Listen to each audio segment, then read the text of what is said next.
morning coffee, we can get started. Welcome to the second Central and Eastern European Investment Conference. Today we have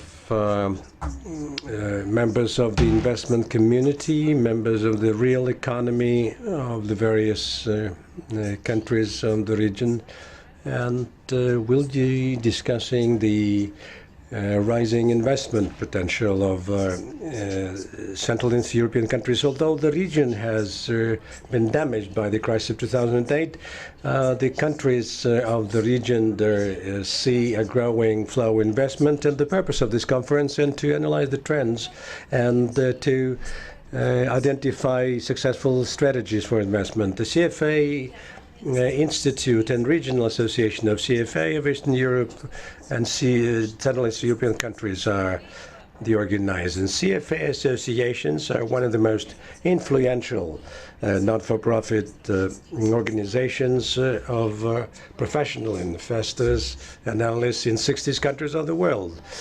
And I invite Alan Mather, chairman of the Board of Governors of CFA Institute, to launch the conference. Alan? My slide presentation is really one word this morning. Dobro pozdravljavits. As chairman of CFA Institute, I'm here to support all my fellow analysts around the world. And specifically today, I'm here to support, and my associates from CFA Institute from around the world are here to support CFA Russia. And we're happy to support this investment conference here in Eastern Europe because we do feel that here in Moscow, one of the great cities of the world, the largest city in Europe, we have untold potential for growth. And we say that from an economic standpoint, and we say that from an analytical perspective too. There are so many strong education programs in Moscow, in Eastern Europe, and we're happy at CFA Institute to be part of that education process now. And the city is so full of life, it's so full of culture, and it's an area of the world with so much opportunity for analysts, financial analysts, to use their talents to assess the best sources and uses of financial capital. And I'm also very confident that the financial analysts here are among the best in the world, helping to prevent the waste of human capital as well as financial capital, to make sure that there are processes in place to prevent fraud, to prevent, again, the waste of capital.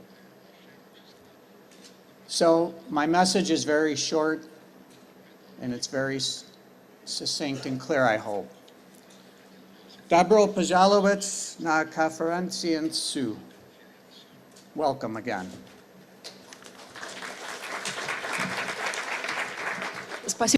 Thank you very much, Alan. Message of response, Alexander Murychev,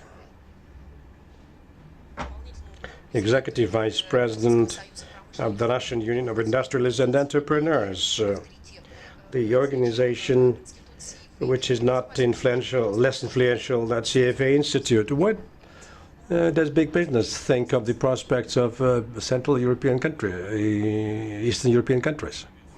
Dear colleagues, welcome to Moscow conference. Welcome to Moscow on behalf of the Russian Union of Industrialist Entrepreneurs. On the one hand, the topic is merits attention because of what is going on worldwide in Europe, and we see the concern of our European colleague. Europe is going through difficult times, but on the other hand, there's always a way out of any crisis, a pragmatic way out, and I think we should make use of those opportunities and possibilities for bilateral, multilateral relations between Russia and Central and Eastern European countries. As I've said, the time is not easy because there's a real recession in Europe. There's some sluggish growth in global markets, 3.2%. We know that the contribution is from China primarily, and the BRICS country includes Russia. At the same time, Russia for the past 3 months, it may not be representative, but still we see a declining industrial output. And at the same time, there's always a way out. And let me tell you that the developments in Cyprus have also encouraged investors and wealthy people in Russia to redistribute their assets also in the direction of toward the Central and Eastern European countries. The Baltic countries may have already benefited from this and will be benefiting to a greater extent because there have been historical relations with them. They speak Russian, they understand us, we understand them, they understand our mind and mentality. And Cyprus is a case showing how the European Union should not, what the European Union should not do, and not replicate this in countries which are to the south of the Russian borders. At the same time, the investment is becoming more comfortable in Russia. Russia is a big investment market. Starting 2014, there will be a large-scale investment privileges project in the Far East is to be implemented, zero taxes for real estate land up until 2019.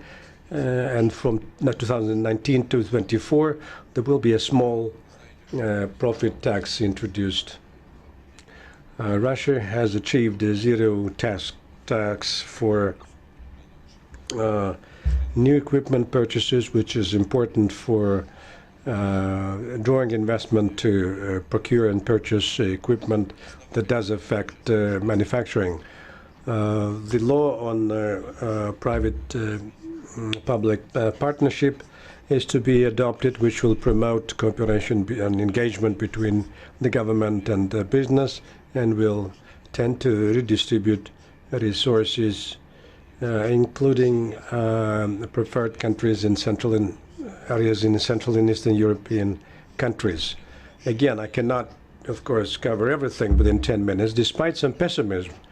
And I would like to wish every success to this conference, because under the circumstances, this is the right logic for the organizers of such conferences to seek positive solutions and options in a difficult situation in European Union economy.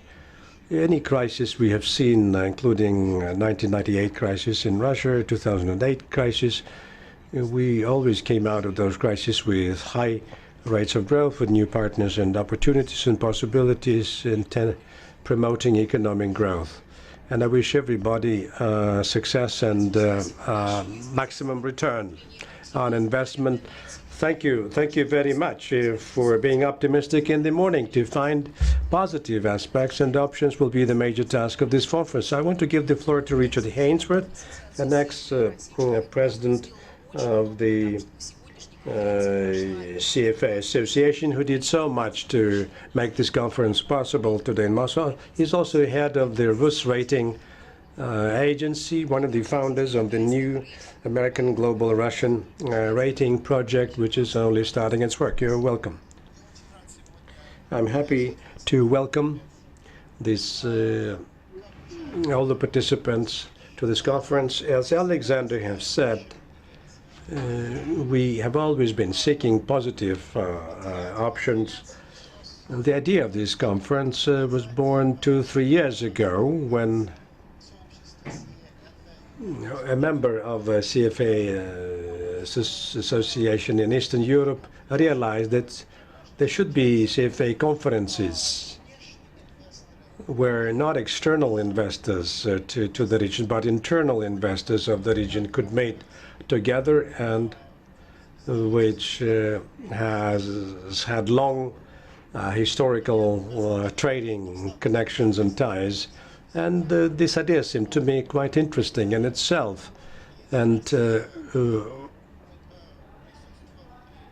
when I attended a conference outside of Russia and met people from post-Soviet space,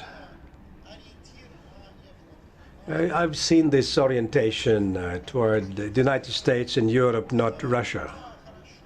Yeah, okay, yeah, we had this story in the Soviet Union times, but now we are looking for new opportunities.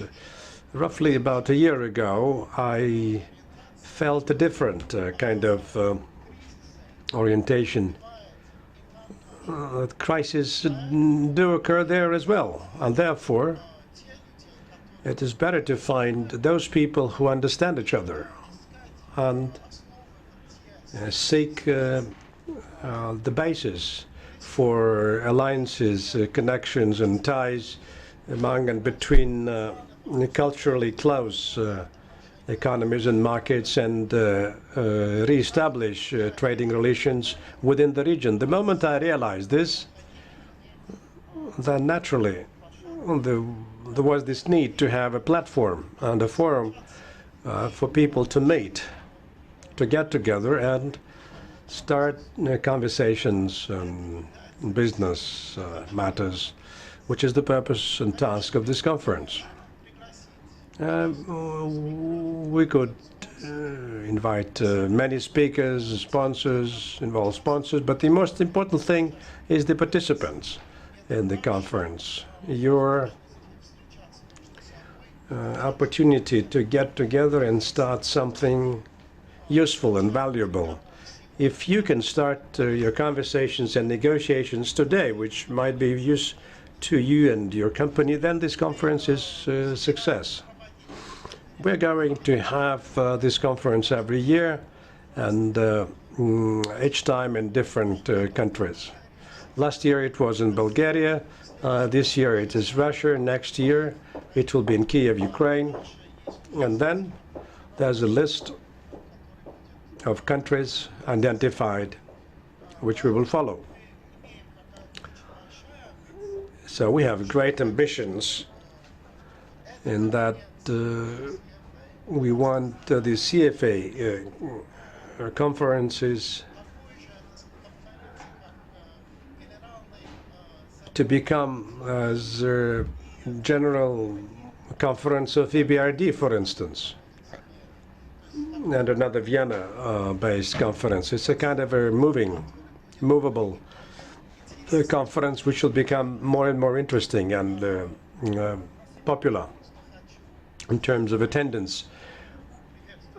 I welcome you all once again on behalf of the CFA Association Russia and on behalf of CFA Associations of Central and Eastern Europe, we wish together put together this conference. And thank you, Richard. I'm sure that all the expectations will be met. You will find interesting context to pursue. At this plenary session, we also have Mr. Joerg Bongartz, Chairman of the Board Deutsche Bank Russia, which has been an advisor and organizer of very successful deals in Russia.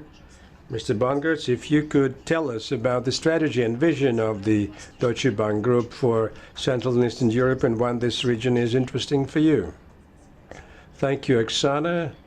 It's a great pleasure and honor for me to attend and take part at this plenary session, launching the conference, because I believe that the conference by itself is being held where we see a growing focus on Central Eastern Europe, on Russia and other CIS countries.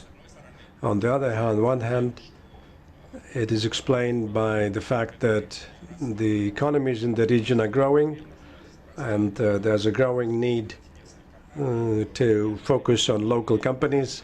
And at the same time, we see a weakening situation in Western Europe, which makes many countries from this region to reconsider their strategies and perhaps to focus more on Central Eastern Europe. For Deutsche Bank, this region has been familiar for quite a long time. We've been in Russia for 130 years, and as well as in other countries of Central Eastern Europe.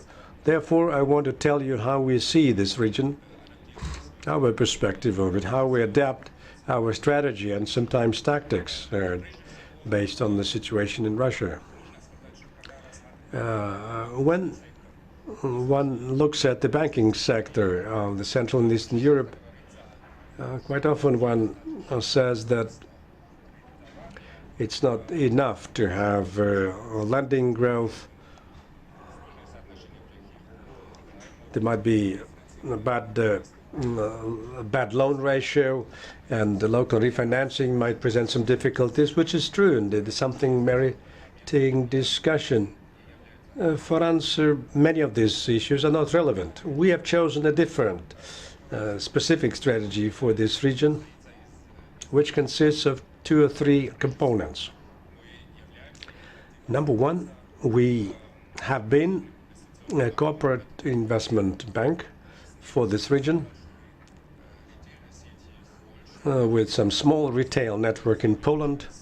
In many countries, we are represented by our representative offices, which are advising on investment and corporate banking.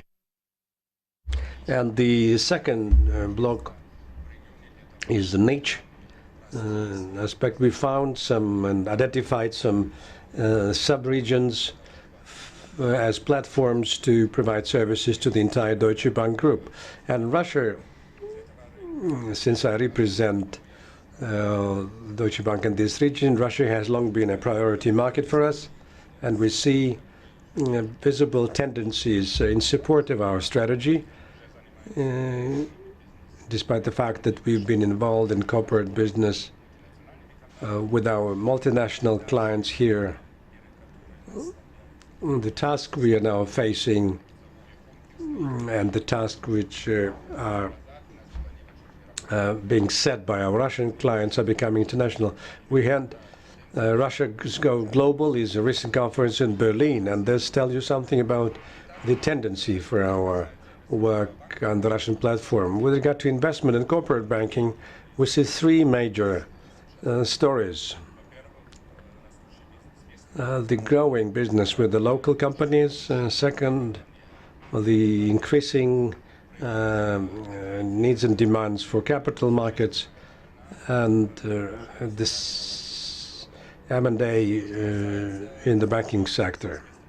With regard to the growing business with the local companies, as I've said, we see this trend from Russia, but also we see this trend coming from smaller countries of Eastern Europe, where some local companies have become too large for their domestic markets. And therefore, domestic banks cannot provide adequate services to these growing local companies, which is a good opportunity and task for us. We can provide a global platform of the Deutsche Bank for them.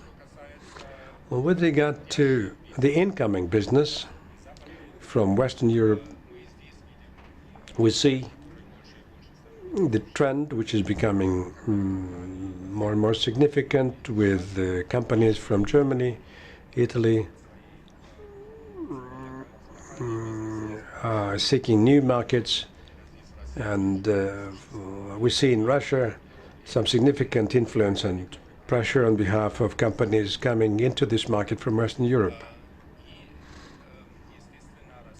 And naturally, we see a growing activity in the capital markets, which we can see across the board. We see an increasing significance of domestic capital markets, and the Russian market being a good example for this trend. And companies and banks that need sources of funding and financing and using capital market products. If one looks at corporate borrows from Central and Eastern Europe and how they're funding their needs, finance their needs for the past several years, we will see that the size in 2007 was $65 billion US. And I'm talking about the CEE region without Russia. And 2012 with $125 billion, twice as much. And this trend is continuing. The third point, we see a trend of M&A inside the region. M&As inside the region. And there are many Russian cases. And there will be a Sberbank person speaking who will speak about Sberbank strategy in this area. And we can also mention a few cases. Of course, Sberbank deals more significant. Their purchase of Postbank International in Austria, or the Turkish businesses in support of this trend. Since I'm German, we see a wave of growing Russian interests in Germany, which may not be visible. But Russian companies are increasingly purchasing small and medium businesses in Germany. The Germans welcome this. There are many successful cases of that, but they're below the radar screen, where, since there are many multi-billion deals in place. And this last thing, our infrastructure strategy, the operations in Poland, for instance. We have a hub for a Deutsche Bank entity which is called Finance, and we focus and concentrate our analytical capabilities for Deutsche Bank internal needs from the point of view of CFO. We have about 30 people working there, and we hope to increase the number up to 50. In Moscow, we are hiring 900 people who are developing and to develop the technological support for the Corporate Investment Bank. We started this 10 years ago when the guys wrote software for our stock exchange operations. Today we have about 1,000 people who are developing virtually the entire software for the investment bank. A very high-skilled team, very loyal, but no longer inexpensive. Prices and the cost of labor and business is growing in this region. Thank you once again for this possibility to speak. Thank you, Joerg. It has been interesting to hear about the strategy of Deutsche Bank, and in support of what you said about the importance of the region for investment from the perspective of large Russian investors. It has just became known that VTB has acquired about 10% of Bulgarian Corporate Commercial Bank.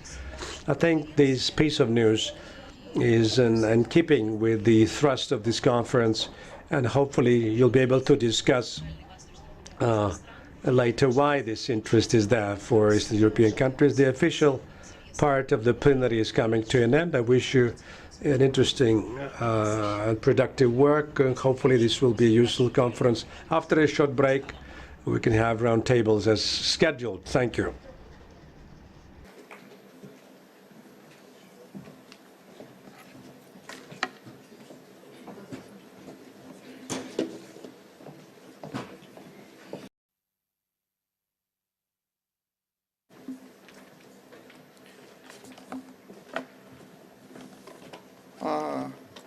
К сожалению, господин Гурьев не мог присутствовать сегодня. Okay. It turned out that he thought the conference, Sergei thought it was to be held tomorrow. Our moderator for this session And as always, the president of the association is a standby, and I'm a standby moderator, and I'm happy to perform these duties. As I was on the way to this conference, I talked to Vladimir Tutkevich, and I asked him what I'm supposed to do. He said nothing. It was quite unusual for me. 2 introductory works and that's it. It's not good for me. Therefore, I'm happy to be the moderator for this session, for this panel discussion. I'm not prepared. And we can go through the schedule.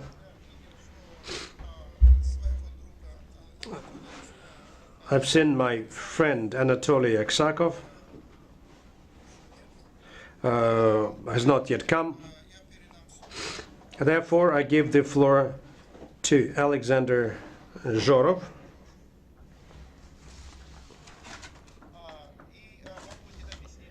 who will tell you what he's going to talk about. I'm not Alexander. Who is the next? Who is instead of Alexander? Who is the next?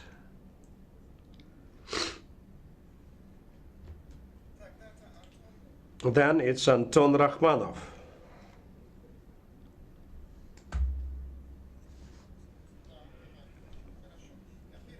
I give the floor to Vladimir. Let me introduce the presentation that you're going to hear. Actually, the CEE conference, the CFA Association, together with the Economic Academy named after Plekhanov, conducted a comparative study of CEE countries from the point of view of investment attractiveness for investments, internal and external investments. It's quite a work has been done by a team of 6 people, 6 analysts, who have studied the past studies of other market participants and also conducted a survey among the market participants inside the region and worldwide. About 120 investors have been surveyed, and members of the Center of the Financial Research from the Plekhanov Academy, Anton Shpuntov and Astimir Shiganov, will introduce. Good morning, ladies and gentlemen. We are very happy to have an opportunity to tell you about the results of our study, Investment Attractiveness of Central and Eastern Europe. CFA of Russia did this together with the Financial Studies Lab at Plekhanov Institute. Can we have a clicker, please, to control the PowerPoint presentation? Yes, if somebody could put the PowerPoint presentation up on the screen, that would be great too. It's Alexei Shpuntov's presentation.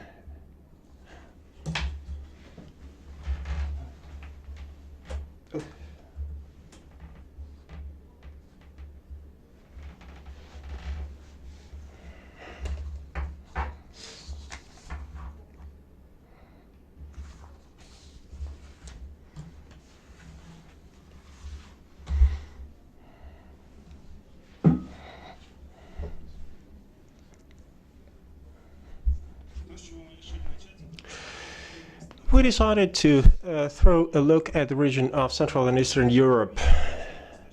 As you can see, it holds a modest space. This is a small region in terms of population and GDP. It is much smaller than the North America, Western Europe. It is even smaller than Middle East and Asia. One of the biggest advantages in this region is still a relatively low labor cost and high level of education. There are other benefits in this region. One of them is low sovereign debt, 20% compared to the average 80% in the rest of the world. That is quite low. The region is quite volatile at the time of crisis. It went down 25% in 2008, which was the lowest of all regions. most investors do not anticipate the situation deterioration. Either it's going to grow better or will remain at the same level. If you look at the mergers and acquisitions in Central and Eastern Europe, we have seen a 40% decrease in this type of activity. This had to do with the crisis in Eurozone, which is the main partner for this region, and also rigid fiscal policies used in most of the states. We have seen some big transactions, but not very many. In terms of industries, processing industries were most active. In 2012, we have seen the number of transactions decreasing for the same reasons, Eurozone crisis. There were quite a lot of failing transactions in 2012, but the two biggest transactions were multinational transactions, which tells us that there are several transborder opportunities. According to investors, main reasons for low level of activity are high level of corruption and insufficient development of capital markets. The forecast for 2013 say that funds are going to continue to act in the most modest fashion. People are expecting to see growth in energy production, chemical industry, IT, media, telecommunications, and retail trade. Capital markets in CEE. We have seen a 40% decrease in 2012, but in terms of activity, which is the total number of transactions as a factor of GDP, we are on a par with Western Europe, but we are seriously behind North America. Investors believe that from standpoint of equity investment, Poland, Russia, and Czech Republic are most attractive geographies. CEE has become most attractive in terms of equity yields in 2012. Now let us look at the regional risks. There are real economy risks, there are risks associated with public and private finance, and banking sector risks. In real economy, there are several points that we should look at. Western Europe plays an important role in exports of Central and Eastern European countries. Many countries are dependent on exports of their main commodity. Several countries have a problem with short-term debt. They need to refinance their obligations. In the banking sector risks, we can identify such things as low deposit to loans ratio. Also, banks in the Baltic states have a high share of foreign shareholders. You may say that the risks are high and the region is not attractive, but take a look at the credit default swaps for 5 years. You can see that Czech Republic, Poland, and Slovakia have the probability of default on a par with the best players in Europe. In Latvia, Lithuania, and Russia, the probability is somewhat higher, but they still look better than Spain or Italy. There are countries which show worse performance, but they are still not so bad. The level of economic development can be looked at in several ways. There are several factors which are important. One is development of organizations. That is when the development is factor-driven. Then there is a number of economies which are efficiency-driven, and there are economies which are innovation-driven. We see that most Central and East European countries are between phase 1 and 3. That means that the main development drivers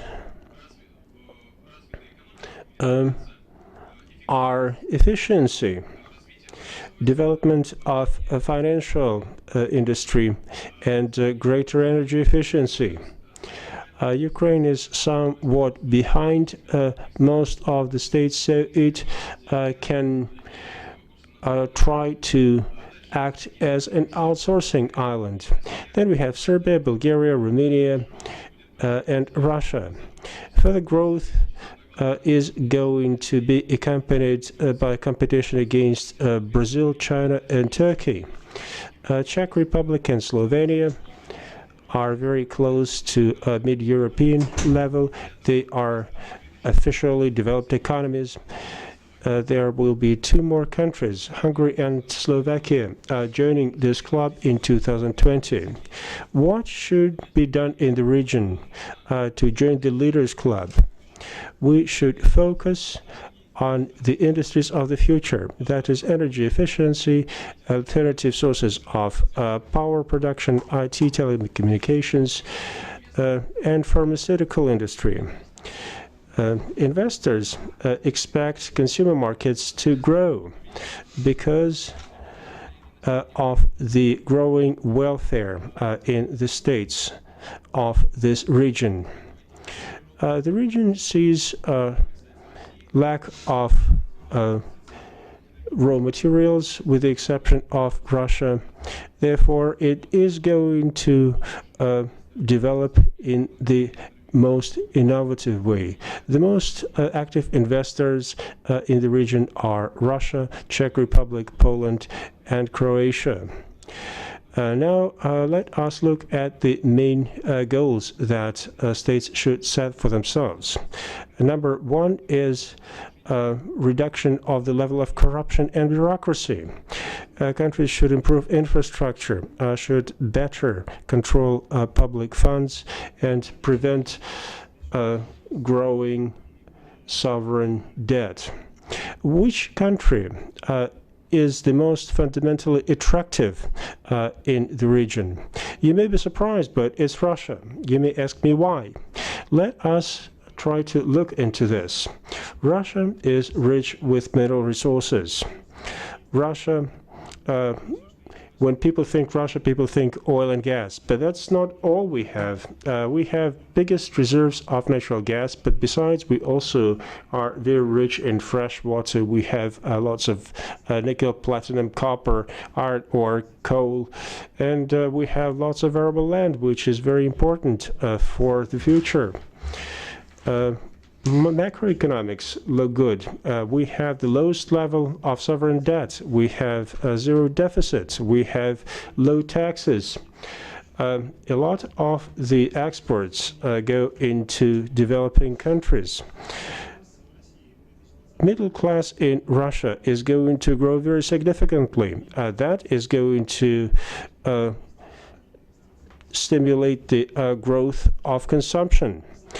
The most promising industries are construction industry, retail banking, building infrastructure, and air transport. So, Russia is a strong buy if we look at all sides of it. Thank you.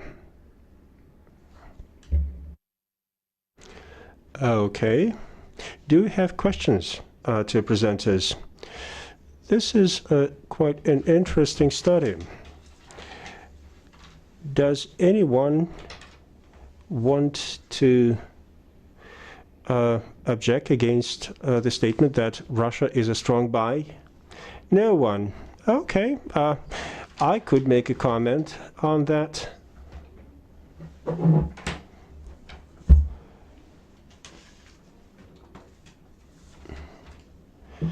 There were some interesting statements made in this presentation. You said that there are several principal goals. One of them is fighting corruption, The other is launching new reforms in the field of infrastructure. If we look at how much time it takes to launch an infrastructure program, we see that those are the longest projects.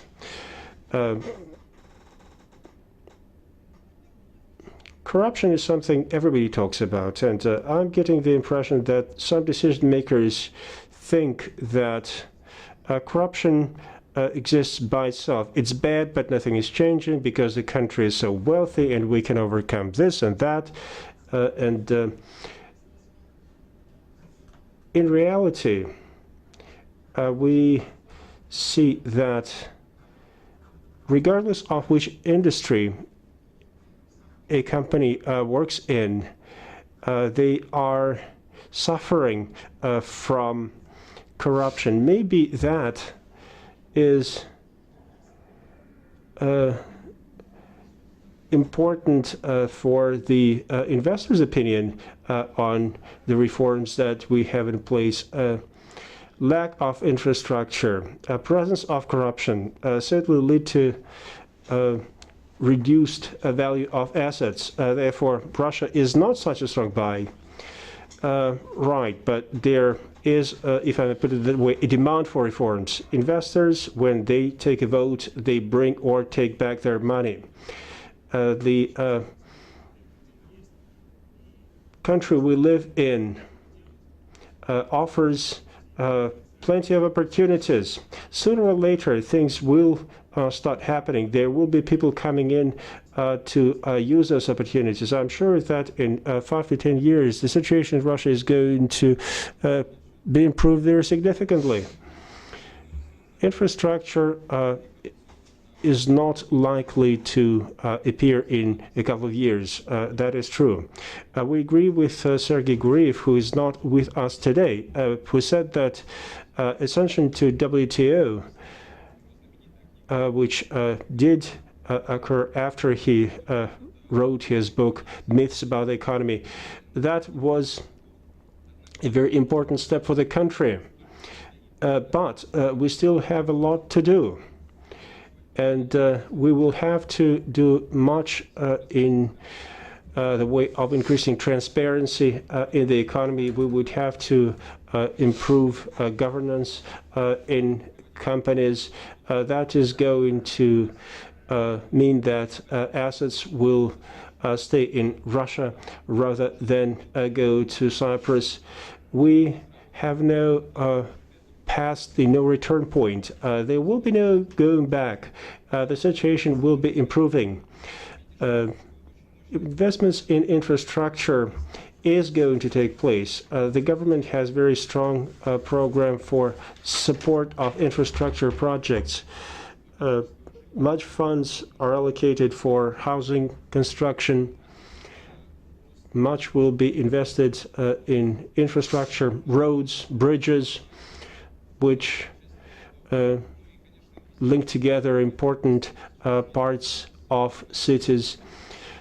Air transport is another area of focus, which is getting a lot of support from the government. It takes quite a while, but the process is underway. It has started already.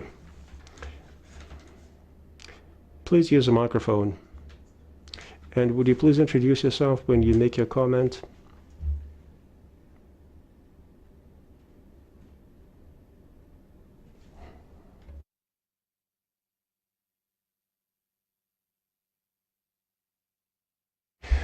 I'm Alex Schenker. I have a question for you. You said that you believe that the process has started, that we're going to see growing transparency, that corruption will be going down. What reasons do you have to believe this? Why wasn't this happening for such a long time? Why we have seen transparency going down? Why people preferred to do deals in a more secretive way? What has changed recently? Why do you think we're going to move in a different direction now? Well, you're right. Since 1990s, the country has changed very radically. We all remember what was happening. Over the last 13 years, the level of GDP has grown manifold because of the tax collection, which is now much better because of better revenues from oil sales. Joining WTO, hosting Winter Olympics, hosting University Games in Kazan this year. All these things are telling us that public authorities are on the path of global development. What was done in the past was recognized as the wrong direction, and certainly it was important to have a certain period of transition.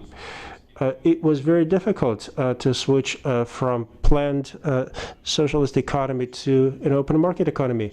Why this was not happening in the past? Because the oil price that we lived with gave the government an opportunity to act the way it was acting.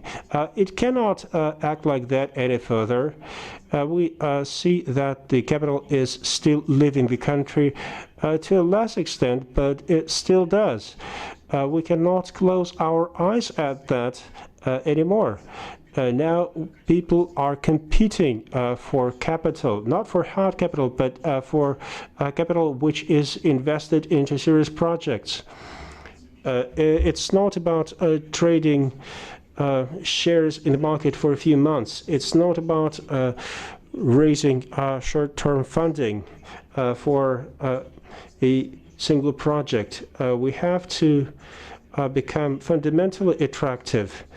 And we see that this is beginning today. Maybe not every undertaking is successful. Maybe we are not on the 100% correct course, but we see that the process is gaining momentum. And we're sure that it will continue to go in the right direction. We have time for one more question to the presenters.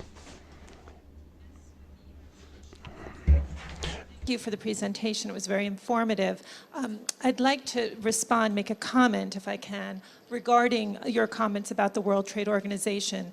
The U.S.-Russia Business Council was very involved in the discussions regarding Russia's accession to the WTO, and in fact, our government worked very well, I think, alongside the Russian government and others to ensure a strong agreement on Russia's WTO accession. I would, however, emphasize that the accession in and of itself is not an end. It is a beginning. And we see very important rules that Russia agreed to in terms of its accession, many related to investment.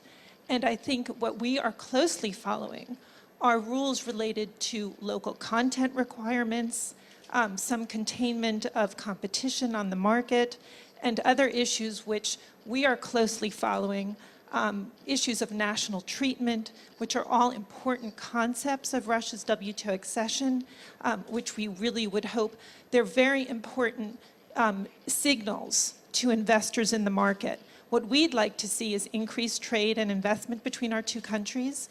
And I think that Russia's path and the choices it is making with respect to local content rules and competition, and I think also national treatment, will go a long way towards improving the investment environment here.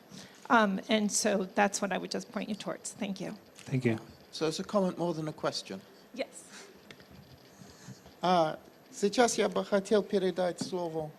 And now I would like to pass the floor to Anton Rahmanov. Interestingly, one Russian company that develops very actively in Russia and outside of Russia, Sberbank. Sberbank has acquired Volgabank in Central and Eastern Europe. It has branches in Kazakhstan. It is looking at other opportunities for geographic expansion. It also has strong development inside the country. We also have seen a merger between Sberbank and Troika Dialogue. Anton is going to tell us about the investment opportunities in Russia. In my presentation, I would like to tell you about the investment market in Russia, where we are today compared to other emerging markets, markets of Eastern Europe, why we are where we are, and what is the path for future development.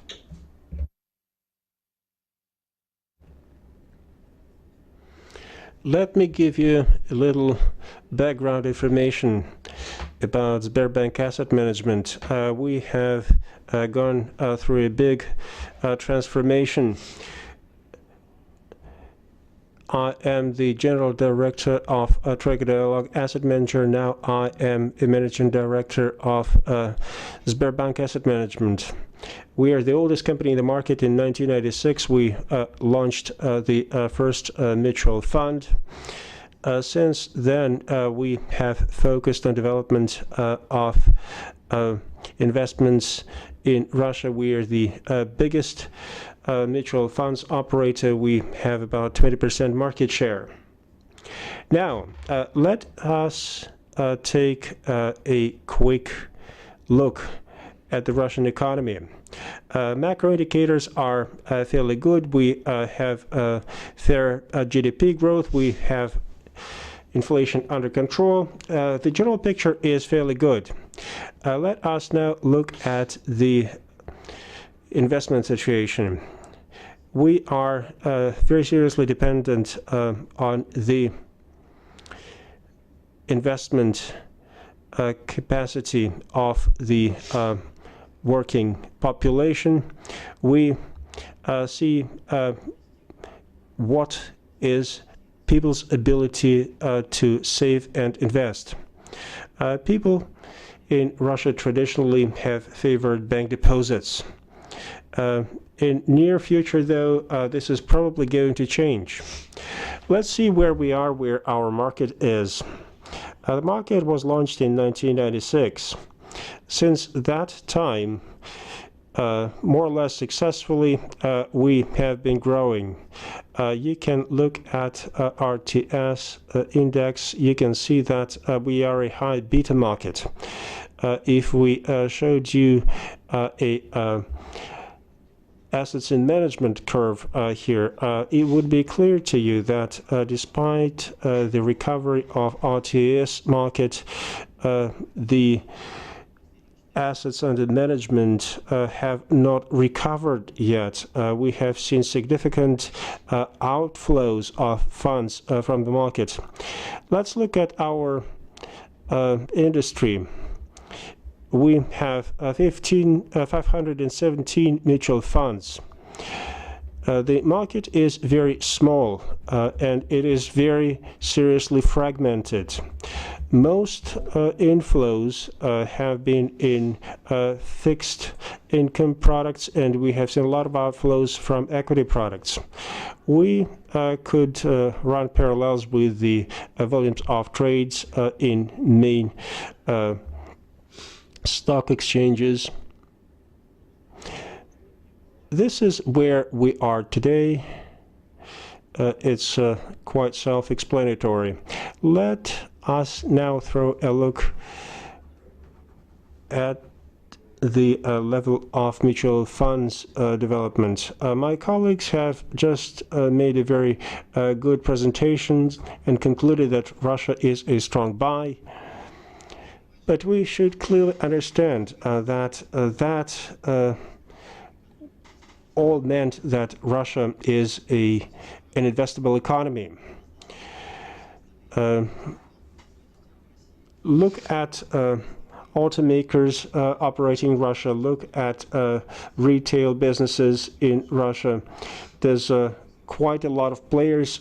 Many of them are coming to Russia, looking to sell something to the Russian middle class. If we look at the capital market, if we look at mutual funds, we'll see that these industries are seriously behind. We see big inconsistency in the way Russia's economy grows and Russia's capital market is developing. Let's see where we are. We are significantly below Turkey. That is a level of a poorly developed African country. Just 0.2% of GDP is assets that the population is investing in publicly trading facilities. The assets are just $22 per capita. In the US, we're looking at 37,000, so we are deep in the basement. One of the main reasons why we are where we are is that we do not have domestic investors. We do not have long-term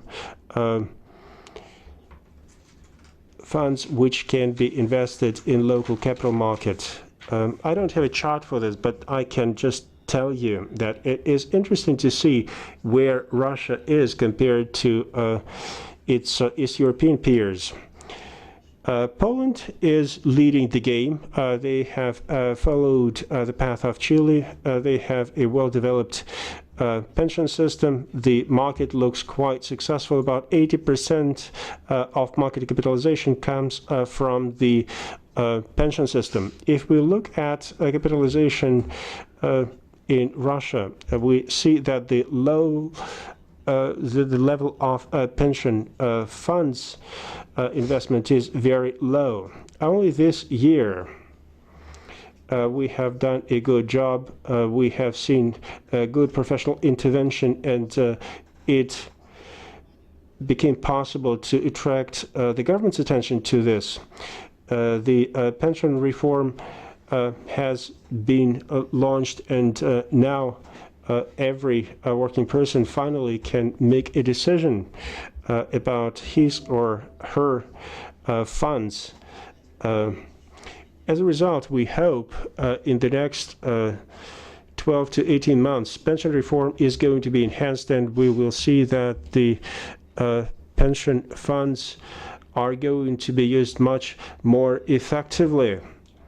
And that will be true for both government and private pension funds. That is going to give a big impetus to development of the capital market in Russia.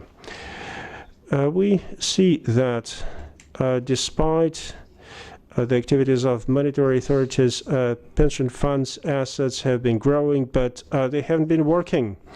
They've been just sitting there in state-owned Novosti. Only a small share of these funds was used in the economy. So, financial infrastructure is fairly well developed. We have a T+2 trading system. At Moscow Exchange, we have a central securities depository. If we look at bonds, our bonds are settled through Euroclear and Clearstream. In near future, that is going to attract attention from global pension funds. Russia is offering relatively high interest rate. We are hoping that pension funds money are going to hit the market shortly. There are big plans for privatization. Without internal investors' money, though, this is going to end up as a utopia. We need simple things. Russia was and continues to be a country with a high internal interest rate, despite the fact that inflation is well under control. The best thing we can hope for is that through certain mergers, we are going to see better coordination between regulators, and we are going to see more favorable situation in terms of interest rates. We are going to have that, otherwise people will not be investing their money in the capital markets.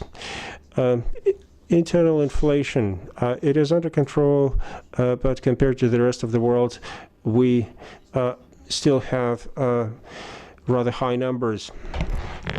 Accession to WTO, to me, is a simple thing. Russia is entering a far more competitive environment.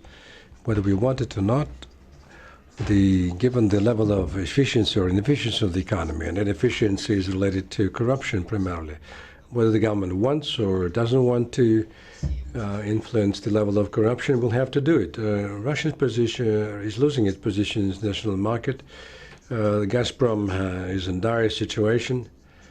It's not with China that they should have long-term contracts, but we should have long-term contracts with China. We are not anymore dictating conditions, but we are adapting to the conditions dictated by the external environment. Whether Russia wants it or not, Russia will have to become more competitive and will have to fight corruption. We need to reduce the beta level of the Russian stock market, the market volatility and lack of domestic investor. With the pension money, insurance money coming in, we shall certainly achieve that. And then the domestic investor, the retail investor will not be the first to come to the market. It will be first the institutional investors, and we should create conditions for their participation in the Russian market, stock market. And this is where we are heading to, and this is what prospects we have, kind of prospects we have. Thank you. Questions? Thank you. You're an active questioner. Thank you for the presentation. My question is about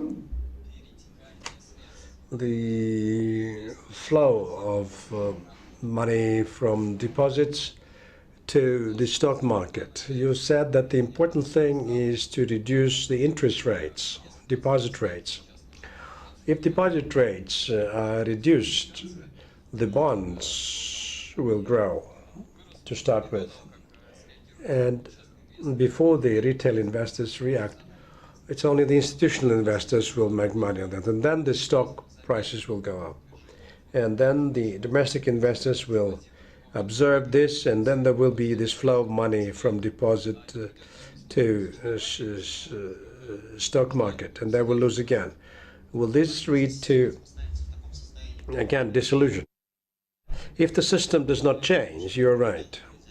What we are saying is that there will be a serious flow of money from institutional investors' money from bonds to stock. If these processes are in parallel, we'll see the situation where this notorious discount will go down. There will be a re-rating of the Russian investment case. And if that happens, the domestic investor will not lose. By reducing the beta, we'll see the market continuing to grow. We'll see it's not a speculative peak. We have $100 billion US dollars in the pension fund. Within several years, 15 to 20% of this money can come to the market. With the capitalization level, it will be a serious thing for the market. So it's not a one-year thing. It's a radical change in the trend, a radical change in the inflow of money. I also have a similar question. Sberbank is the major retail bank in Russia. Although Sberbank is refuting this, my feeling is that Sberbank is a price maker. the rate of deposits that Sberbank sets will be adopted by others, because the other banks, particularly regional banks, are smaller compared to Sberbank. You're also in Sberbank. In your conversations with the management, are you talking about reducing the deposit rates and also advertise your products? In actual fact, the major price maker in the Russian market is the central bank. So what the central bank will do will be followed by other banks. Yeah, the Sberbank is big and very influential, but if you look at deposit rates of the Sberbank, they are lower, 25, 75 basis points compared to VTB, Rossельхоз, Gazprombank. The Sberbank, particularly in the past 6 months, has been trying to reduce the deposit rates. At the same time, we see the loan portfolio dynamics in low, small and medium business, a kind of a disastrous situation. The small and medium businesses cannot afford the current lending rates. Until this changes, we don't have a balanced economy. Up until the economy is determined by 4 or 5 quasi-government-run companies, the economy will not be balanced, will be very static. 6 months is not a big period of time. If Sberbank's strategy is to reduce deposit rates, we'll see within a year the results. I cannot speak for the Sberbank about its strategy, but I think that I'm confident that the Sberbank strategy is to have realistic deposit rates and not to have artificial deposit rates and dissociated from reality. I cannot see anyone willing to ask further questions. No, we have. Yeah, we have.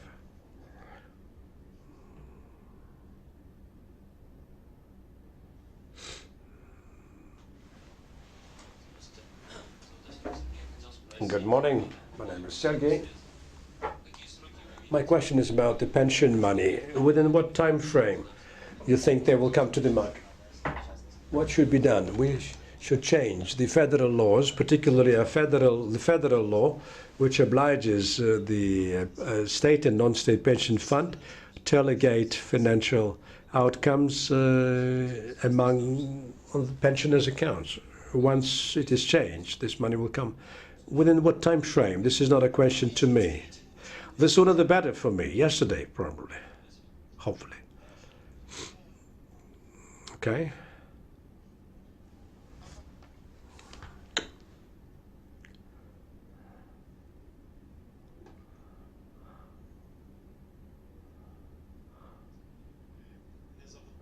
My name is Babek. My question is about the pension fund. It doesn't seem to me that the stock market and stock market players will be able to manage pension money. I'm saying this because on the one hand, the government is saying that they're trying to reduce their share in the economy. On the other hand, they are increasing their share in the stock market. For instance, on the one hand, they have sold about 9% of its Sberbank stake, but then they purchased here in KABP. This year, the government planned to acquire about 400 billion rubles from privatization.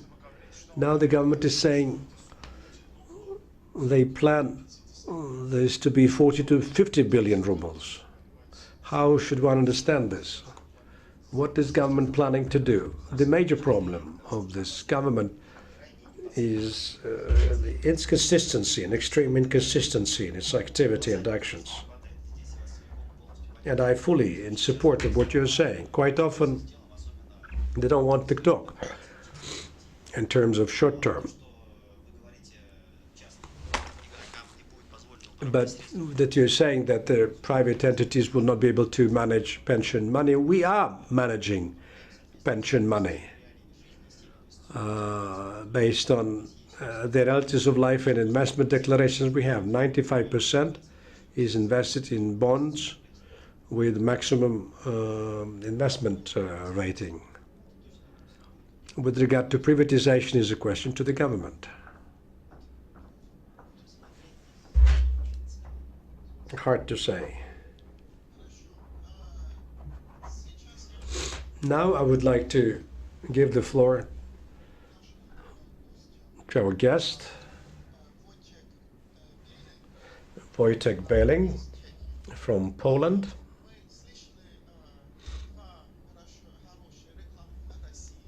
We did hear two advertisement pieces about Russia.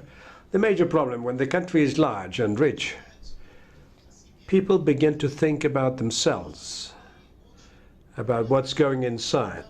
Sometimes it's important to benchmark with other countries, particularly the countries that historically have the same historical background.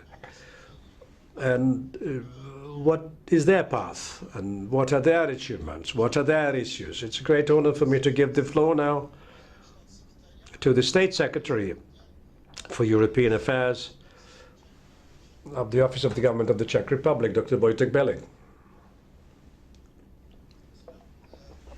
Thank you. Speaking English, and if you allow me. I have to say, Central and Eastern Europe is, as we all know, politically and economically, a very diverse region comprising countries of very different level of population, cultural traditions, and distinct geographic locations. Moreover, of course, there are further differences as regards the stage of economic development each country in this region has achieved. Countries of the Central Europe sub-region have already either completed the transition to advanced economies or are close to completing it. By contrast, most countries from the Southeastern Europe, although making significant progress, still need to take additional steps in order to close this gap. So as the Czech Republic and many other countries in this around us are already reached the so-called innovation status, or the status of innovation-driven economies, there are still many others in the stage of efficiency-driven economies. Over the past 2 decades, all Central European countries attracted substantial foreign direct investment that helped them to rebuild the sub-region's strong industrial sectors. This observation is supported by macroeconomic indicators of the inward direct investment. For example, the FDI stock in countries such as Hungary or the Czech Republic amounts to 60% of GDP.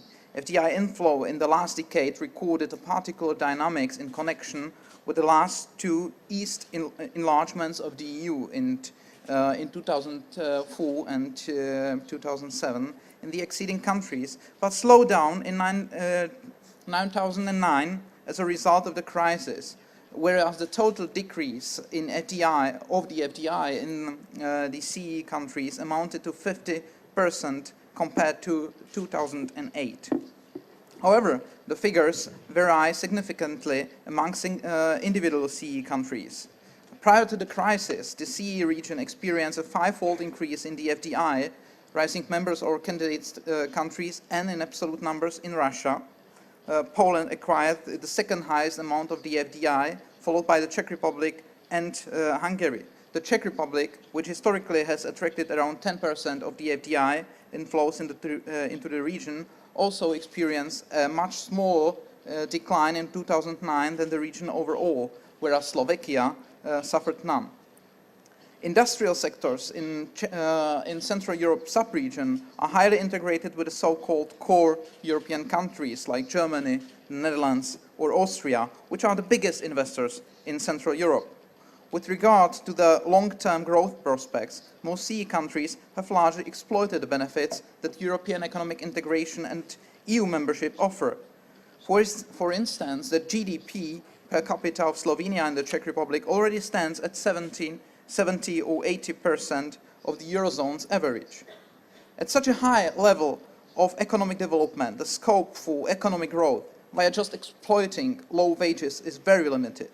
Indeed, further economic catching up will require additional efforts to strengthen the international competitiveness position of the CEE economies. But in this respect, or in this context, I have to say that the part of the problem of the CEE region is, of course, a strong dependence on the Eurozone economy and on the export to the Eurozone. And particularly the current Eurozone crisis is a very good example or a very good motivation to diversify the exportation in countries like the Czech Republic and like other Central European countries around us.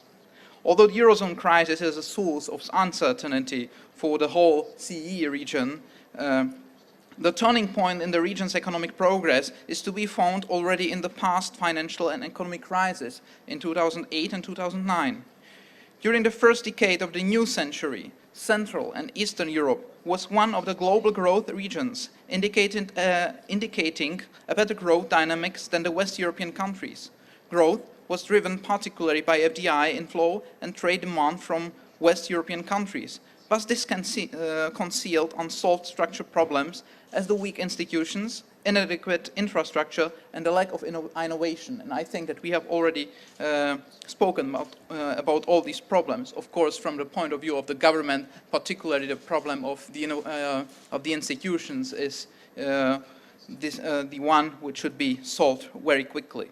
Once the inflow of the FDI came to a stop and the external demand from West European countries weakened during the crisis, all these issues were largely exposed and paved way for the crisis impact.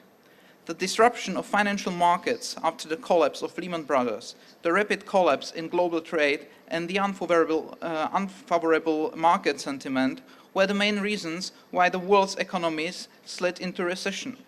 Although, with certain time delay, the CEE region was particularly hard hit.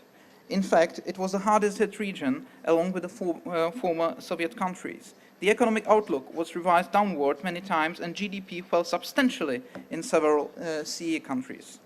Over the two most critical years of 2008 and 2009, the decline in economic growth in the CEE region, including the Balkans and Baltic states, was even more pronounced than that of the BRICS countries.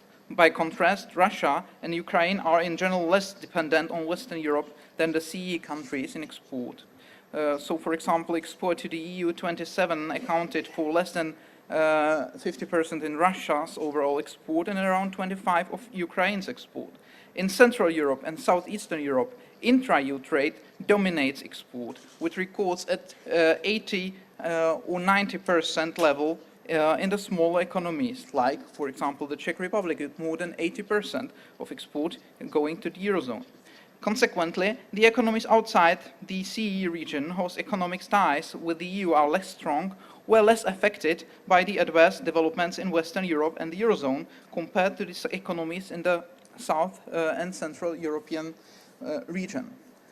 Of course, for our countries in our regions, which are members of the Eurozone, the main issue now is the stabilization of the Eurozone, as we are totally depending on the exportation to the Eurozone. But we still don't see the end of the Eurozone crisis. There are many solutions we are supporting. We are, of course, trying to be very strongly involved in all discussions the Eurozone leads about its own future. Now, in this semester, there is a new big discussion about the change of the overall structure of the Economic and Monetary Union. And the discussion is led in the European Council, and we are, of course, very strongly participating in that. But the problem is that even Eurozone itself is still not fully decided about its own future, and there are many different tendencies. The countries like Czech Republic and other countries from the Central and Eastern European part of the European Union are strongly preferring the form of, or the combination of fiscal discipline with some pro-growth economy. But it is not possible without fiscal consolidation at the national level. We need definitely more coordination of economic policies at the level of the European Union, but what we strongly need as the Central and Eastern European countries is definitely the diversification of export, as I already said. We cannot be so dependent on the export to the Eurozone, and I think that the crisis is not the main reason for that, but perhaps it is a sign of this necessity. And as I said, we need more investment to infrastructure and innovations and better institutions. We cannot live only from the exploitation of national resources, and we cannot live only as an efficiency-driven economy. We need more. We need to be competitive. I'm happy to say that the Czech Republic is, according to the World Economic Forum, the first country from the Central and Eastern European region in competitiveness. But we need also a stable financial sector. Thanks God, in the Czech Republic we have not been affected by the bank crisis, and we are affected only through the real economy and through the impacts from coming from the Eurozone. So again, we need stabilization of the Eurozone itself at first place, and diversification of our economy and exportation of innovation products also to Russia and to other countries outside of the EU. So that is for the current state of play of the countries in the European Union. I have to say that there is a very strong advantage of Central and Eastern European countries and those countries being part of the European Union. And this is also the mentality and very disciplined character of the people. We saw that during the crisis in 2008 and 2009, as countries like Baltic states were really able to do extreme internal reforms, including internal devaluation, and that could lead, and that in fact led to revival of competitiveness and of economy of those states. I cannot imagine such a form of discipline in southern part of Europe, and that is perhaps also the part of the problem, but definitely countries not only like Baltic states, but also like Czech Republic, Poland, Hungary, and other countries in Central and Eastern European Union, or Eastern part of the European Union, are definitely able, because of this part of mentality, to overlive the crisis much more better than other parts of Europe. And I think that for the perspective of growth, they are very well prepared now. Thank you. Thank you very much. I have a number of questions for you. The first comment that the last thing that you said about the ability of the East Europeans to take pain and live through crisis, I think is well taken. Maybe it's because Eastern Europe has so many more crises than the European Union does. They're not used to having crises.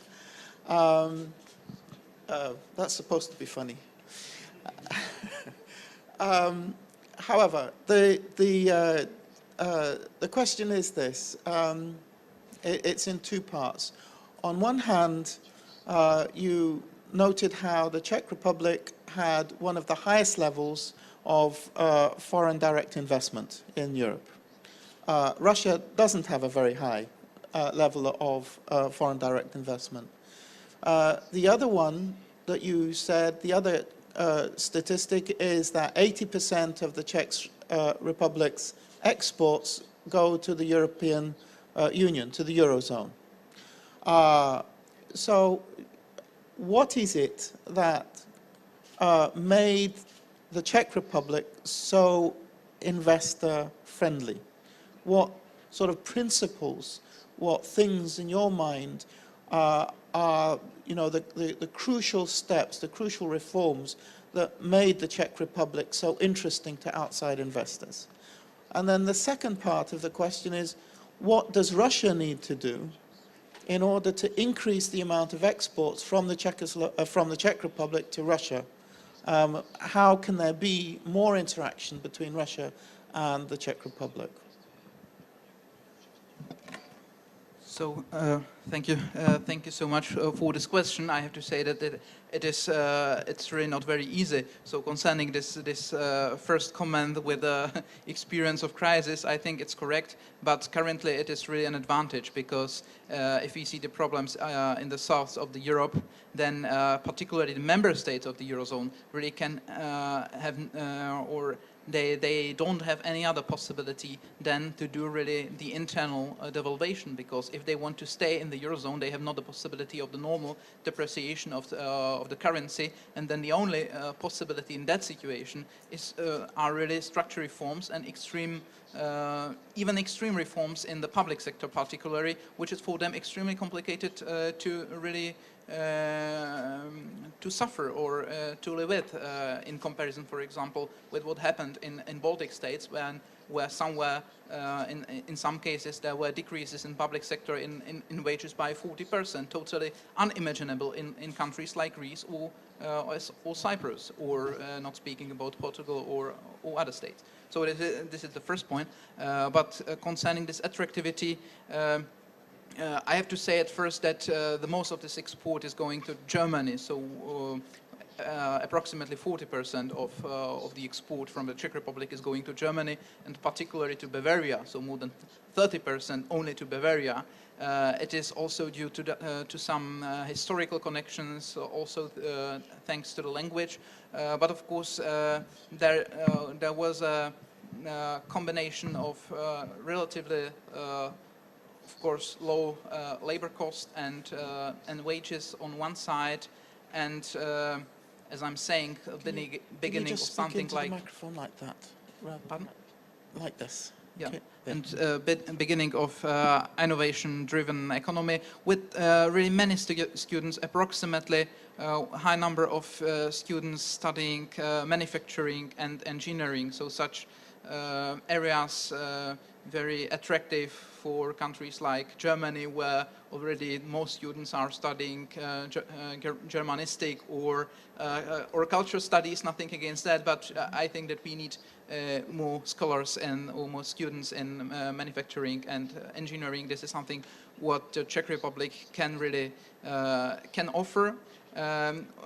Of course, relatively stable institutions and relatively, I have to say relatively, of course, stable political environment, even in comparison with some other countries in the Central and European regions.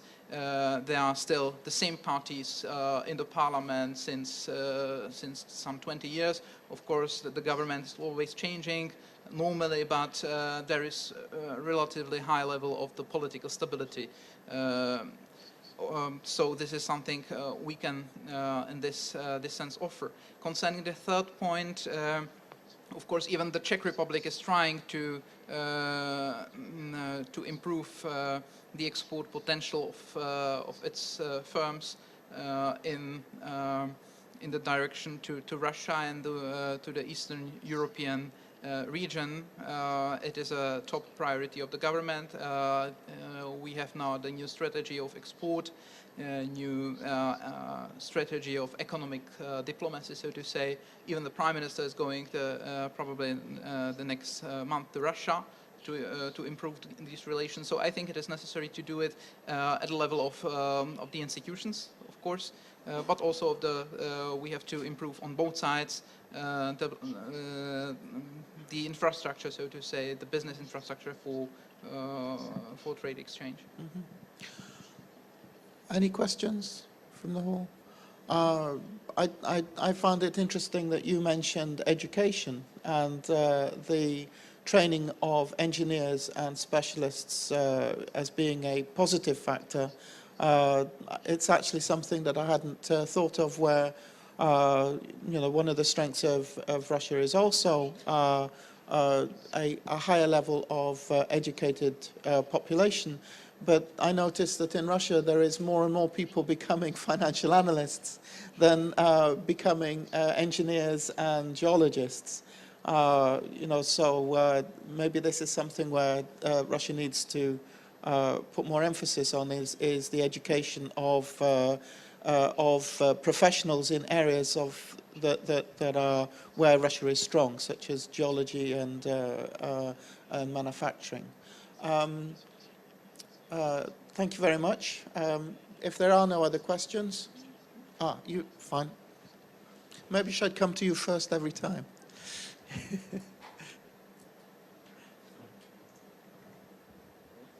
Thank you very much for presentation, and I have one question. Actually, as I remember, before the financial crisis in 2008, it was in the spring on a global conference where most speakers said about Russia like a stable island, exactly as you mentioned or name your presentation now. And after just several months after this conference, financial crisis came to Russia as well, and we saw this stability island was not such an island of stability. Actually, do you see some risks to Czech Republic, as you mentioned that 80% of export is going to Germany, and when the crisis in Europe will rolling out, the Germany will not as stable as it was before this crisis, I guess. Do you see some kind of risks for your forecasts in this presentation? Thank you. So you partly already answered. The risk is really the strong dependence on the Eurozone. So it is not so much the risk of the internal structure of the economy itself, or for example the banking sector is very stable, and we are not afraid of collapse of a big bank. Even the opposite. So if you see the figures, for example, the Czech daughter or subsidiary of the of the Austrian Erste is making 40% of the profit of the whole Erste group in the world. And the Czech daughter of the Belgian, more than 60% of the profit of the group. The Czech daughter of the KCB is making 40%. The Czech daughter of Société Générale is making 50% of the profit of Société Générale in France. So the banking sector is really very well capitalized and very stable in Czech Republic. What we are afraid of, not speaking about the possibility to take the liquidity from the mothers from their daughters, which could be prevented by the central bank, but we are afraid of the impacts over the real economy. So if anything happens in Germany, for example, or in China, because Germany is depending on China, then of course it has direct effects on the Czech Republic. So that is a huge part of the problem. We suffered, that's right, in 2008 and 2009. The crisis, and we lost in GDP, so we were in recession. Still we are slightly in recession. On the other hand, I would still say that we are quite a stable island, because if you see, for example, the fiscal situation or the global indebtedness, we are the second in the European Union in the overall indebtedness, so public debt and private debt, after Lithuania. And we are now in this year under 3% of the public deficit, and therefore we are also paying the lowest interest rates in the Czech history. Of course, due to the fact how it develops in the other parts of the Eurozone, but we can issue a bond really with very, very low interest rates, which is not bad for the state. But of course, it is the negative part of it is then the decrease in the growth. We could theoretically buy the growth, but then, of course, we would have to count with the fact that the interest rates would be totally different, and that is not a good way. But we have to to try to find some balance. But definitely I would say that from the point of view of interest rates and of the stability of the financial and state sector, we are still a stable island.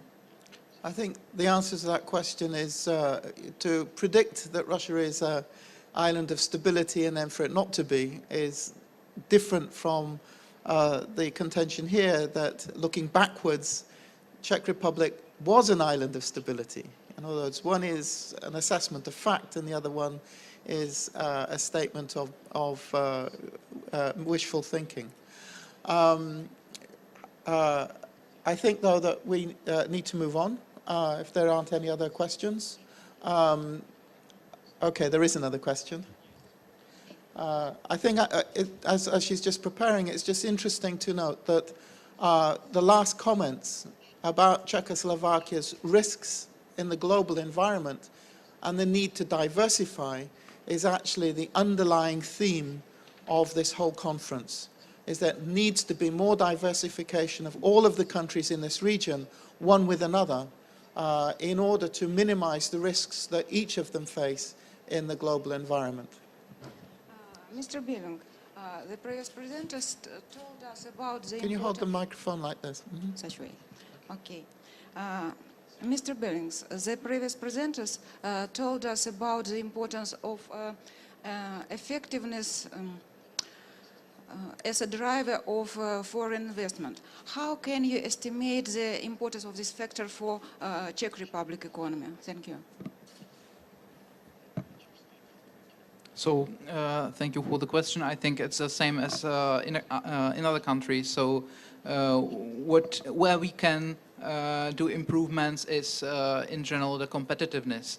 So this is now the topic number one for the Czech Republic, and we are preparing or having already a competitiveness strategy. In the framework of competitiveness, of course, the effectivity, also the effectivity of public institutions is extremely important, and without that and without the improvements here, we cannot think on any improvement in the overall situation of our economy. On the other hand, it is not only the effectivity itself, as I have said, it is also the necessity of innovation-based economy.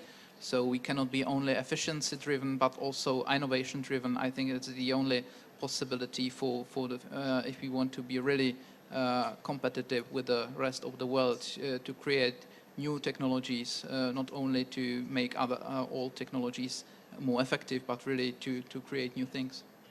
Thank you very much. I'd like to move on, since we're running out of time now, and to give the floor to Nitin Mehta.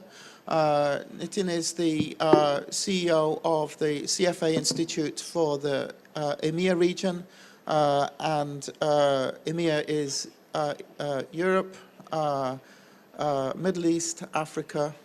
That's right, yes. Nitin also, before joining the CFA Institute, was an extremely successful investor in the London market. Thanks, Richard. Good morning, everyone. It's always a pleasure to be in Moscow, and it's an honor to be at this conference. Walking around the streets and going to the restaurant yesterday evening, the economic transformation of Russia over the last couple of decades, and in fact the transformation of the Central and Eastern European region over the same period is very palpable and tangible. The evidence of wealth and great progress is everywhere around us.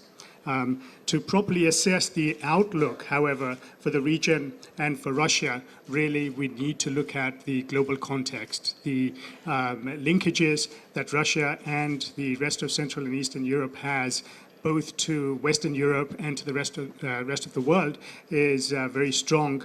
And therefore, what I propose to do for the next 5 or 10 minutes is take a look at the survey that we do of our members around the world that looks at the outlook for the global economy, some of the markets, as well as asset classes, and the outlook for market integrity as well.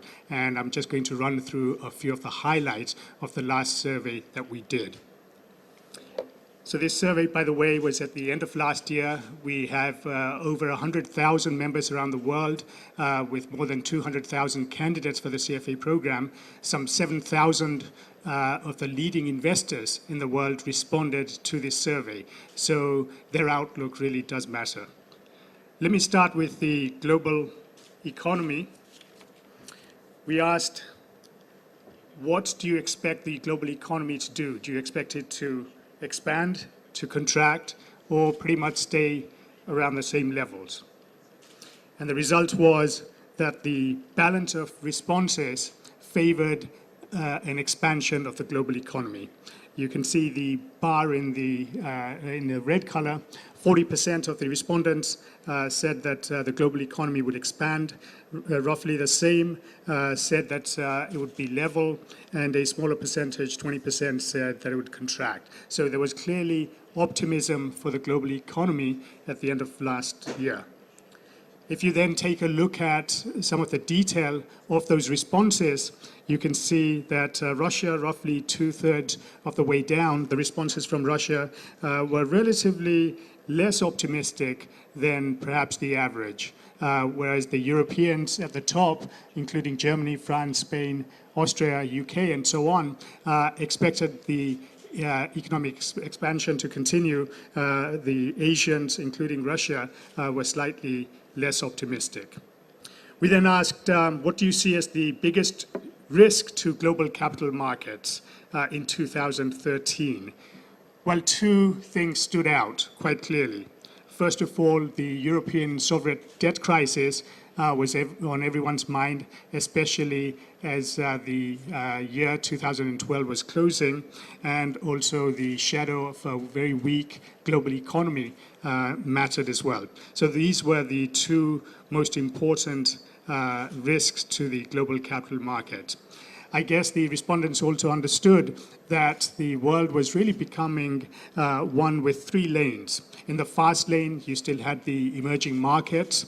In the middle lane, the US was emerging as somewhere between the emerging markets and Europe, and the slow lane, definitely Europe was stuck there with an expected continuation of recession, especially in the first half of this year.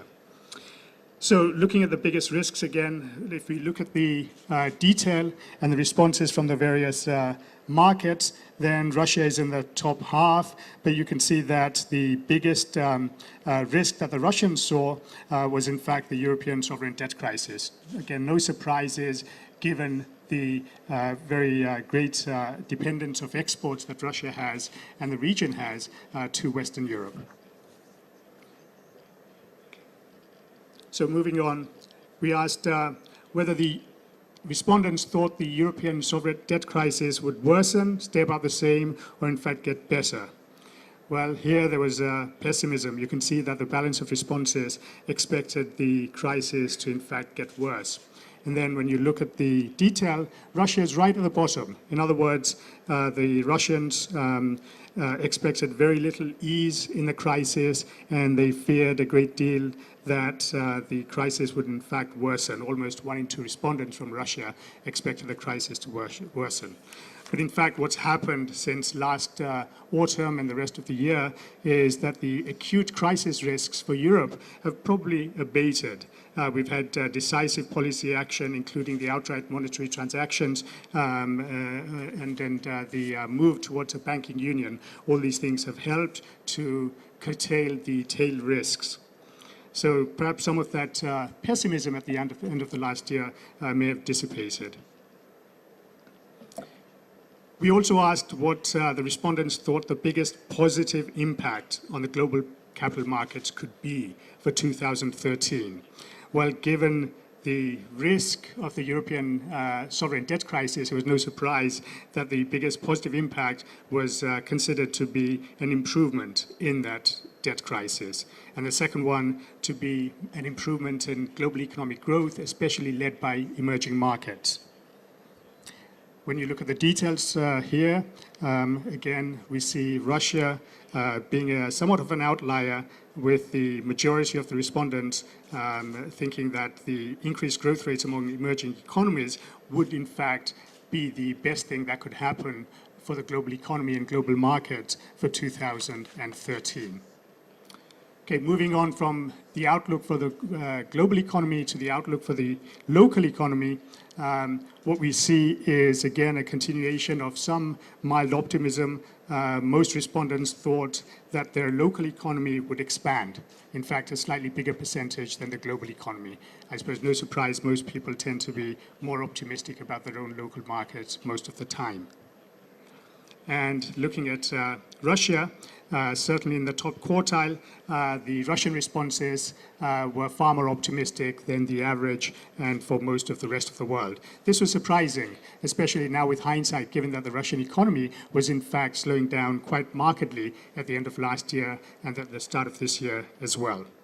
So looking ahead, most market commentators expect Russia's growth to remain at around 3–3.5% this year, as the output gap is pretty much closed, and future growth probably has to come from much more structural reforms.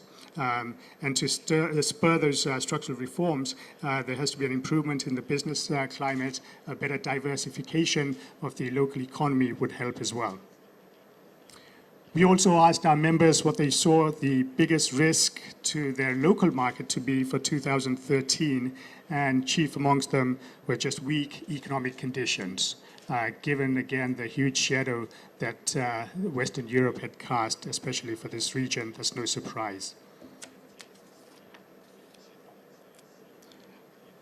Going down to the detail, here the Russians thought that the European sovereign debt crisis was in fact the biggest risk to the local market, so slightly different from the average for the rest of the world.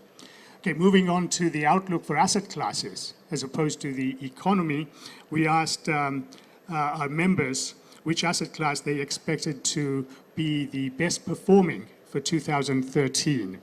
And there was a resounding consensus that equities were expected to be the best asset class for this year. In fact, the first quarter of this year has revealed this expectation to be correct.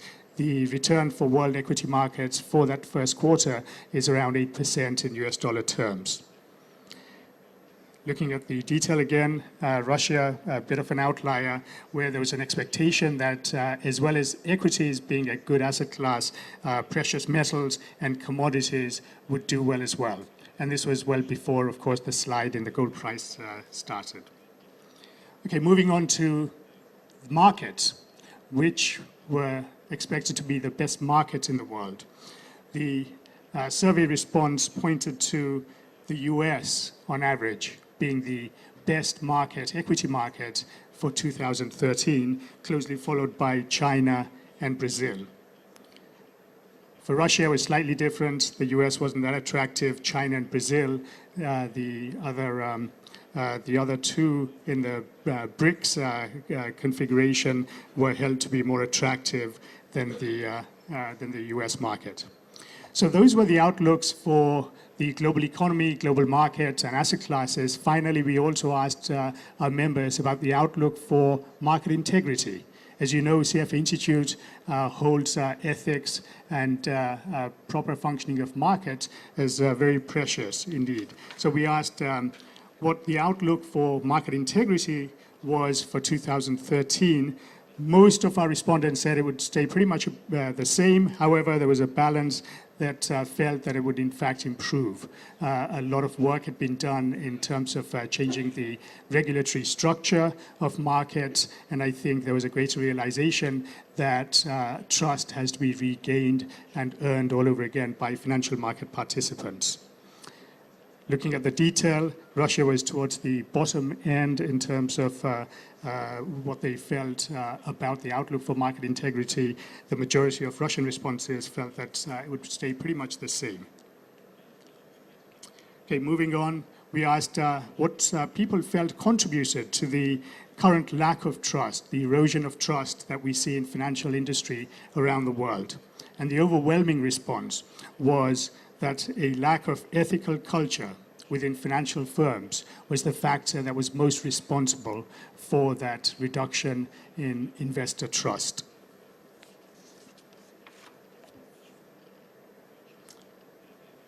we asked which of the following firm-level actions is needed to help improve investor trust and confidence. And there were two that stood out: an improved culture, no surprise given the response to the previous one, but also an increased adherence to ethical codes and standards, both for markets, for firms, and for individuals. We asked a number of other ethical questions, but in the interest of time, let me skip over some of these and go to the conclusion, the summary. Overall, there was a growing optimism about the global economy, about global markets as well. The best asset class was felt to be equities, especially in emerging markets, with a consensus for China and Brazil and possibly the US as well. The main risks, even though some of these are abating, was felt to be the European sovereign debt crisis and low global growth in general. And finally, the way to restore investor trust was simply to radically improve the ethical culture at the firm level. So overall, a pretty good optimistic outlook, and that's a very good sign for Russia and for the Central Eastern European region as well. So with that, let me conclude and thank you. Thank you very much. So we have our constant questioner, but maybe we'll start with Randy and then come back to you. Can we have the microphone here?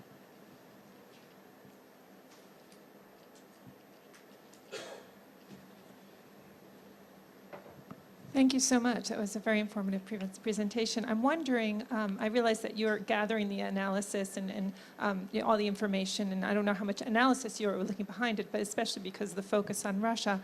I'm wondering if you have given thought to why Russia is in fact such an outlier in so many different responses, and what you see behind that, or if any of the other panelists have any comments on that. Thank you.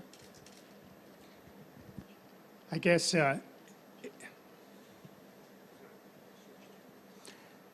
guess to a large extent, the reason the Russian responses were a bit of an outlier for many of the questions is simply that the Russian economy, its composition, its place in the global market space and so on, is a bit of an outlier as well.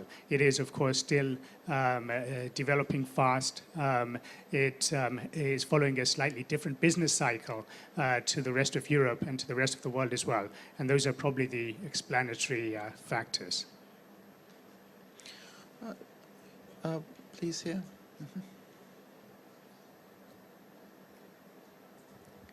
This means if you ask a question to every single one of the speakers. Thank you very much. Nitin, thank you very much for your presentation, and I was most excited with ethical part of your presentation. It was most interesting, and I have a question. What do you suppose about, how can you comment the recent action of European Union officials in context of trust in the market? I mean, about Cyprus, when they decided just to get some money from investors. What do you suppose how it is look like in the context of trust and ethics? In other words, was the European Union ethical in taking money from depositors? Exactly. Okay. Well, it was certainly a decisive break from what it had done previously. I think it was a strong message that ultimately taxpayers cannot bail out either the investors in banks nor perhaps the depositors. So it was a strong signal and a big shift in direction. That's certainly true. The European Union has been helping to build trust in many other ways by making sure that the structure of the banking industry is better supported. So higher capital requirements is an obvious way of buffering against future crises. The banking union that's proposed will certainly help to protect depositors across the region as well. So there are a number of other steps that are being taken that are longer term and structural in nature, which I think will help to earn the trust again. But certainly the Cyprus action was very different and a decisive break, as I mentioned. Any other questions? Or is everybody dying to have coffee. Yes, comment. It was said in the presentation that the China market is one of the best performing in the coming years. It should be. But the Chinese people are the most pessimistic about their economy. How could it be? Yes, that's a good observation.